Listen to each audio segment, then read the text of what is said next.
Patrick Rife. This is the Ground Control Podcast, and this is episode number 2. This week, we're going to talk about a tool that I put out that we'll link to in the show notes. So if anyone is seeing this and you want to check it out, you can. It's called the Blind Spot Finder. But really, this week wasn't necessarily about shipping a tool so much about everything that happened on the way to shipping a tool. So without further ado, the idea here was I started noticing a pattern as I was working with some of my clients for sure, but then also people that I was talking to that didn't end up turning into clients, and just recognizing there was a theme in the gap that kept arriving as we were digging into what was going on with them. And what quickly became apparent was how hard it is for so many solopreneurs and executives and people that work alone inside of bigger companies, but they're like ultimately on their own, to get some perspective on what they were doing. That the blind spots were kind of rampant.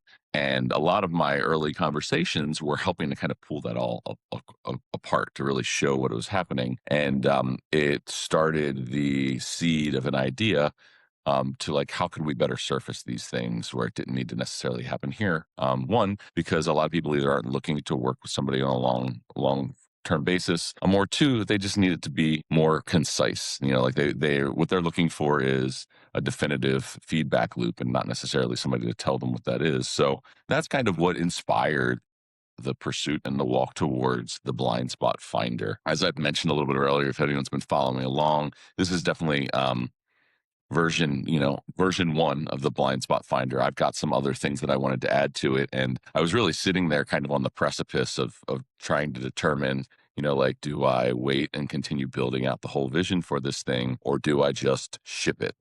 And what I decided to do is just ship it. So there will be a V2 that comes along that will add some additional bells and whistles and insights. But for right now, like, I figured, fuck it. Like, it's time to get it out there, let people start using it, and get some feedback in, and we'll see how it goes. So today's episode is going to be about what happens when pattern recognition stops living just in your head and it becomes something tangible, right? So see something, do something might be the theme for this week's podcast. So at any rate, I kind of want to just get into a little bit of the patterns that I started to see, and then, how the idea came to be. And then I also, at the end, I'm going to touch on something that's not the Blind Spot Finder version 3, and instead it's something else that I've wanted to build for a long time. And I hope that we'll be able to roll that out in future episodes, but ideally not too far in the future. So jumping right in, right? So the patterns that I couldn't ignore after a while. So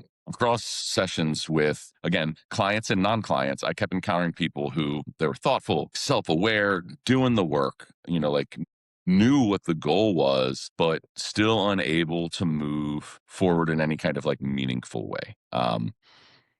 In a way that checked the boxes of what they were trying to do, and it qualified, and it made sense. And the common thread that ran through all of these people, it really wasn't confusion, and it certainly wasn't resistance, because, generally speaking, by the time I start having a conversation with someone, they like, resistance isn't there. What they're looking for is a solution and permission to like refute that resistance. More than anything, it was just a lack of orientation, really missing a starting point that made everything else clear, right? Everything felt heavier than it needed to be, because from an alignment perspective, it was hard to know like exactly which of these things they should be putting forward.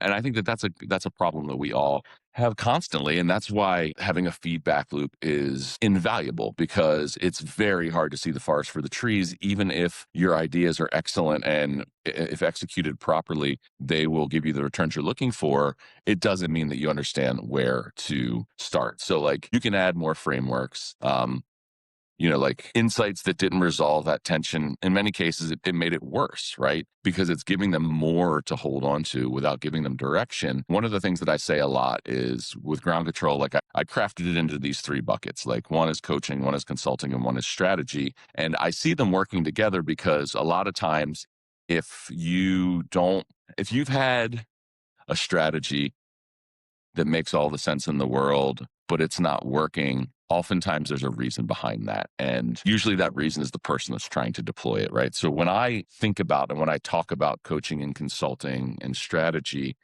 like they're not all jumbled together. And I think that, you know, going back to last week's episode, and if you haven't checked it out for context, I would encourage anyone to go back and check it out. It's episode number 1. We're not that deep here.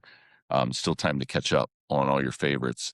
I think that the idea here is that if you don't have that clarity of what you're trying to do, if you don't know how to get out of your own way, it can be nearly impossible to figure things out. And a lot of times in this blend of like coaching, consulting, strategy, if you've tried strategy before and it hasn't worked and you're the operator, like there's a very good chance that the reason it hasn't worked is something internal, right?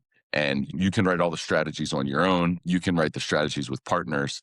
But if you don't believe in it, or there's something that is blocking you from executing it in a way that's actually going to make it make sense, that's a problem. So a lot of times what I realize, and I'm talking to people, is figuring out, okay, when we start to do the work, like, are we starting with the consulting side, which is really understanding the business, understanding the challenges and the goals, and then building a strategy to deploy against that? Or have there been smart, competent, potentially successful strategies in the past that have just not worked for some other reason? And if that's the case, there's no reason to write new strategies. There's no reason to consult about the business side of it right now, because first we need to start back with if we come up with a confident plan, how can we trust that you're going to believe in it to be able to deploy it successfully? And that's a hard thing to get over. At the end of the day, it's a hard thing to get over in my experience. And I think it's fair to say that there are a million ways to tackle the bear. And this is just my singular perspective. Like the whole thing about ground control, right, is that this is me. This is how I wanted to approach things. That being said, if you don't have conviction in yourself and what you're trying to accomplish and the willingness to go forward and doing it, you need to solve for that first. Once you solve for that, you can move past it. So in the work, like what became clear is that the momentum side of it, like it doesn't come from understanding more so much as it comes from knowing where to place your attention first, right? More strategies is never going to help you execute the 3 strategies that you're already struggling to execute. It's only going to confuse things more. So the blind spot finder is really, it's just a simple questionnaire and process to help you work through what is the task at hand, what are the best ways that success manifests itself, and then like what's the shortest path between those two. And then once you have that, it's much easier to start to map it out, right? Once you have that, then you can work with yourself, right? Work with someone else and say, yes, I know that this is what needs to happen, and I know that I embodied it, right? I know definitively that more than all 5 of these things, this one thing is the thing that's going to take me where I need to go. And it doesn't mean that all of those other things aren't valid. They're not going to work. They're not going to have really intentional impacts on your business, but just not yet. So the whole thing here is, how can we drill down to make something intentionally simple so that way you can execute it? Because complexity is a way of hiding from the real work. Like let me say that one more time for anyone that is listening or didn't hear it. Complexity is almost always a way of hiding from the real work. If you are spending your time building too many lists and you're not spending your time executing the first 4 bullet points, you're getting in your own way. You're using overthink to make it seem more complicated. And maybe it's your ego that needs it. And that's okay, by the way. Like an ego is part of all of us. Ego drives me forward every day as well. It doesn't have to be a bad thing. Too much of it is not necessarily a good thing. Everything is good in balance. But it's important to know that if your ego is making your to-do list super long and your results are moving in the opposite direction, that's a big part of the problem. And it's okay to say that. It's okay to admit that what I have been doing is not what I'm going to be doing forever, and that I need to make a change to be able to move forward. All those other strategies, like they can go on the Post-it note for round 2 and round 3 and round 4. But I promise, stripping it all the way back and getting to the essence of what you're trying to execute and putting your shoulder against that tackling dummy is really worth it, because what you'll find is you start to see progress very quickly when you're only focused on one single thing, right? So again, blind spot finder, not a personality test, not a diagnostic tool, like none of that stuff. It's a way to surface what's actually in the way before we start trying to fix anything or everything else. It's fair for me to say here. So again, the vision for Ground Control Podcast is not prescriptive, right? It is not do this. It is, this is what I've done and this is what I'm learning, right? And I'm going to continue to double down on that because, to be completely fair, I launched Blind Spot Finder on Monday, publicly anyway. It's been on the web. There's a link to it on the website. It's been there for a couple weeks now, but I started talking about it on Monday. And that means that, like, I have not run enough people through it yet to make strong claims about the outcomes. And being honest about that feels very, very important for me to say out loud, because what I'm doing is I'm trying things, right? Like, not holding it back for V2 and letting it go at V1 it wasn't intentional, but my decision to do so is intentional, because if I just sat on it for 3 more weeks while I waited for it to done, it would do a handful of things, right? It would keep me from publishing the things that I want to publish, right? Like, I have a whole strategy in place, and part of what I need to do to get out of my own way is to follow that strategy that I've written, right? To not allow a chink in the armor to push it all back, and then I have to refactor everything. And then all of a sudden, all of the work that I did to lay the ground for what I want to do, it all gets pushed by a week. And then the dates skew. And then as soon as the dates skew, it opens up that little space in our minds to start questioning, did I do this right? Why did I do it this way? What should I have done wrong? What should I have done different? Like, all of those things.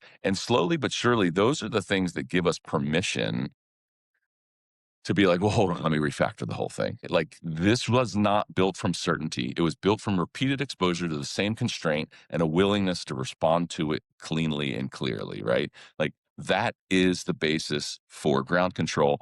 That is the basis for Blind Spot Finder. It's all about, what can I learn right now? What is a reasonable plan that I can deduce to test that hypothesis? And then how do I do it? Build, deploy, learn. That is my whole mantra. It will probably shift over the years, right? It will probably evolve as I settle more into what I want to do. It'll get clearer. I will understand it. I won't have to dawdle quite as much. But I hope that I will remember that when things start to feel ambiguous or unclear, that I will remember to dawdle, that I will remember to take time to think more thoroughly about less things than to think less thoroughly about more things. So, surprising part of launching the tool and of having, frankly, my clients start to use it is watching the reflections that felt so straightforward to me land as really profound for people on the other side of the conversation. For a while, I was a member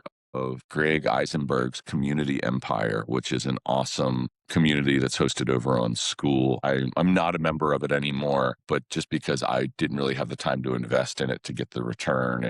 And there's some other imposter syndrome reasons why I needed to kind of pull out of it at that point in time. But when I was in it, it was an amazing community to be able to connect with other builders that were trying to do things. And I set up a lot of calls. I had a lot of one-on-ones with people because I love to hang. If you're watching this and you're like, man, Patrick's seems like a cool dude, like, I'd love to have a one-on-one with him sometime, like, shoot me a DM. We can set up a 15-minute coffee or tea and just wrap. The thing that happened in all of those calls that I set up, and quite frankly, they happened 2 weeks ago with Justine, someone that Renee introduced me to. Thanks, Renee. Justine and I had like a 20-minute or 30-minute calendar thing set up to chat with one another about potentially working together, which was awesome. And I approached it exactly as that. But what happened inherently is getting into the conversation, and it's just my wayfinding mechanism, the way that I find my way through a conversation with someone, with getting to know them, that the onion blooms, right? And what happened in the conversation with Justine, as an example, Justine, I hope you don't mind me putting you on blast. I won't share any gory details. But the long story short is, we spent 90 minutes on the phone with one another and had an exceptional conversation.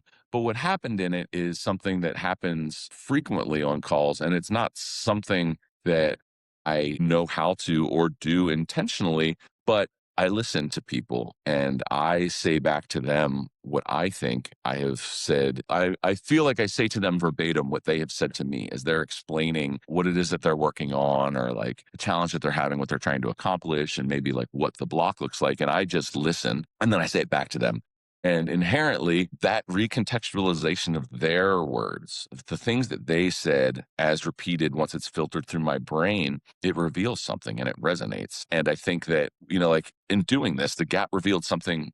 It's it's uncomfortable oftentimes, but it's clarifying. And all of a sudden, what feels obvious from inside um, often feels invisible from outside, and vice versa. And when you start to go through and have these conversations, all of a sudden you start to get perspective on it, um, which is amazing. I'm learning that the value of my work, it's not in complexity or cleverness, but in removing the noise until the signal is like very, very clear. One of the things that I really love is when a client or someone comes to me with something that feels very obtuse to them and they're hemmed up about it. And it's literally holding them back from making a singular decision.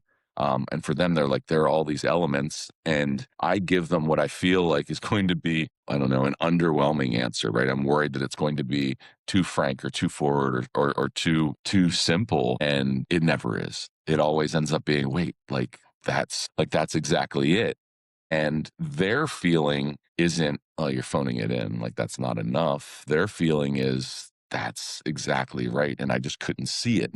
And I'm so glad that we could talk really quickly, right? I'm so glad that you were available to be able to help me like look around this corner and realize that it's not that big of a deal. Oftentimes, like I'm saying, like it's just not that big of a deal. Like you're overthinking it. Like I remember talking to a client that was really struggling with language on a page, language on a landing page for an event she was hosting, and she was really worried that in targeting a specific group, because that's how we were niching down, right? The specific thing was for a specific subset of people in her world.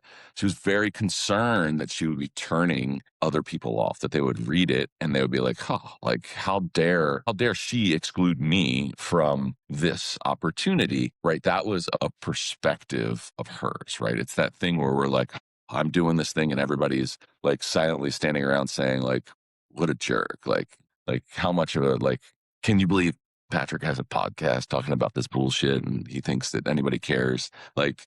Like I've got that internally, like that happens in my head as well, but I quiet it because I also know that there are people that do care and that are finding this interesting. So in that regard, like to it, I just like, it's just not that complicated. And one, people aren't thinking that of you. So for one, stop letting you introduce a narrative about other people that is completely unproven for sure. There's no evidence of it, but most likely it's untrue. It's you and your self consciousness that's allowing you to invent this narrative. But more so, what I said was rather than worrying about it like that, like let's put the comment there that says this is the deal. And I'm like, let's put an asterisk after it that says, if you are any of these other people and this isn't for you, like no worries. If you would like a version of this event or class or information specifically for your target, shoot me a DM. Let me know. Help me organize one for your subset of people. So what went from well, this is problematic. I'm worried that if I do it this way, I'm going to get canceled. I'm worried that people are going to be offended. I'm worried it's going to negatively impact my business. The journey went from there all the way to how do we, by slightly changing the language and being candid about it, right? By being available and you're thinking about it, we turn it instead into a business opportunity in and of itself, right? Like we turned that objection, that problem into a potential funnel. Will it work for sure? Who knows? But does it move us past that objection in that moment? Yes. And it took 90 seconds to solve it. And then we shipped on the back half of that, right? We didn't sit on it for a week and not publish the idea, right? We addressed it, we dealt with it, and we pushed it out there. And again, like this comes back to that idea of, like clean paths tend to feel less impressive on paper, but they move people more reliably than anything ornate and bespoke ever could. Because the reality is ornate and bespoke, they take more tending of the garden. And when you're just getting going, you just got to kind of make sure that things are turning green and that you're watering everything. You don't have the time to go in and prune and clip and do all those bits. So it's with that, right? It's all of these aha moments. It's all these experiences that led to creating Blind Spot Finder, right? Because I realized that there are plenty of people that just need to go through an exercise. And I thought, well, I think that there's an easy way for me to build this out, and it's on patrickrife.com. I want to make sure that I say that really quickly. If you're here listening about the Blind Spot Finder and you want to try it out, please head over to patrickrife.com, slide down the page a little bit. You'll see an opportunity there that says, Blind Spot Finder. I'd encourage you to check it out. It's completely free. So that being said, once that structure existed, right? Once this structure of having these conversations with people existed, I was able to continue to see it start to show up again and again. And from there, I was like, oh, wait, there's something formal that I can put together that will take people through this journey. I think it's worth mentioning that one of the things that I kind of said is going on this journey myself. And I think this is important to pause and talk about. And, maybe we won't get to the end of the idea here today because I like to keep these shows not overly long. But when I first started coaching and consulting with my very first clients, the imposter syndrome was heavy. As a matter of fact, I only took on a few at the very beginning because I didn't know if I was going to like it. I didn't know if I was going to be good at it. I didn't know if I wanted to over-index myself into something that had so much uncertainty around it. So at first, I was taking my calls and I was at a standing desk and I had a computer in front of me and I had a notepad and I was doing all the things and writing down all the things. But inside of me, there was some guilt about selling people a Google Meet call with me and that being it, right? I felt like I was responsible to deliver more than just that, right? That didn't feel like enough. So I was getting off the calls and I was taking the transcripts and I was creating all these to-do lists and suggestions and all this stuff, right? I was giving all these extra deliverables, which were valuable. Don't get me wrong. My clients were like, this is exactly what I need. Thank you so much. But what I didn't realize then was that I was making a few mistakes. The first mistake that I was making was in seeing the opportunities and the gaps that needed to be closed for my clients on their projects and rushing in to close them myself. And what I was doing was I was depriving them of the opportunity to recognize it and to deploy a solution themselves. And that's what they need, that journey, that movement from point A to point B to point C. They need to go through the evolution in and of themselves where they can recognize, right, this is the thing I should build. This is the next plug that I need to put into place and then do it. And if I'm rushing in, I'm kind of depriving them of that opportunity, right? I'm depriving them of that learning mode to go through. This is who I was after thinking this is what I realized, and this is how I've decided to change. Because if you deprive them of that learning point, then they don't have the opportunity to apply it in the future. And the goal should not be that you need me or someone else to solve for you every single time. The goal should be that you have someone that you can trust and they help you solve a certain style of problem one time. And then you have a framework to be able to do it subsequently, either on your own or to at least get 60% of the way there. And then the next time, get 80% of the way there.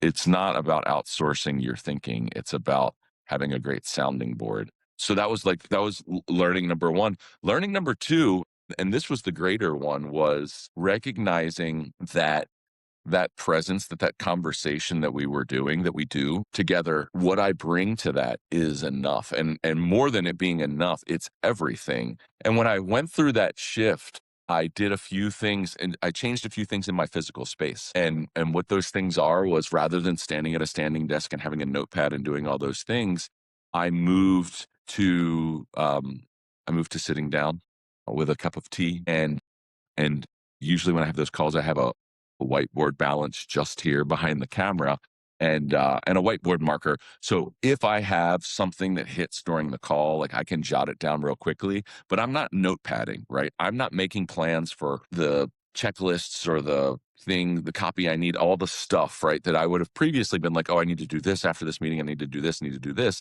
And instead I committed to being completely and totally there with them. That was a huge breakthrough because by being able to be 100% there in the moment with my people, it allowed me to really lock in on the emotional journey that we're going on together and to make sure that they're in every session, like we're establishing, like the general topic at the beginning, right? And then we're going on a journey. We're digging through, like, what is the theme that has happened this week, right? Like, what are some of the problems? What are some of our assumptions about ourselves that have led this to be an issue? And really, really going through it, right? And getting deep enough into it that not only are we able to assess and triage for the moment, but we're able to have conversations that span all of the work that we've done in months previous and a lot of the future work that we're planning to do coming up and recognize those themes that are there, right? Because the thing is if there's something that we're doing over and over again, it's because it's a theme. And being able to recognize that pattern in ourselves allows us to gradually make changes so that way we can be better in the future. And it's not like, is it ever going to stop being there? Probably not. Can we grow to more deftly handle it and maybe make it a a superpower for us? Yeah, like absolutely. Like that system and that evolution and that learning, it allowed me to be fully present with the person in front of me, um, instead of thinking that I needed to be 60% there with 40% focused on all these other deliverables that I needed to provide. Um, and that was amazing. So all of these things are what ultimately allowed me to get to this point. And as I've said, for ground control, for me, it wasn't enough to just do coaching and consulting, right? Like I needed to be involved in the intuition that drives the technical execution. And that was a big part of why I was doing too much during, like the weekly coaching calls, because I want and need to be a technician, right? I need to help my customers deploy solutions, but that's not what needs to happen in that moment, right? Like if we're doing that other stuff, then we should do that other stuff. And when we're doing this, we should completely do this, and they'll both be better for it. So, at any rate, what a long-winded run this has been. We're at minute 32 here. Guys, I want to wrap this up by saying that I've got some beautiful ideas for where Blind Spot Finder goes in the future. Again, V2 is going to be very fun, and we'll talk about that when we cross the road.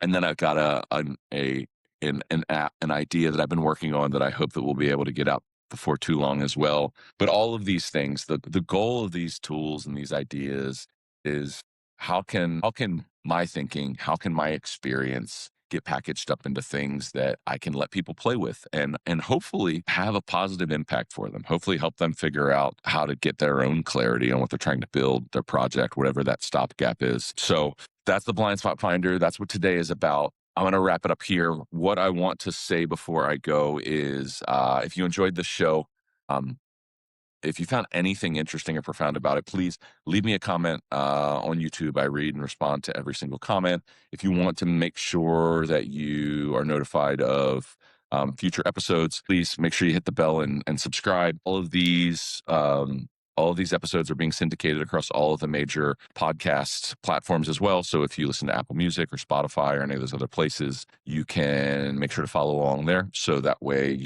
each and every time we publish a new episode. Again, the Ground Control podcast is going to publish every Friday. Happy Friday.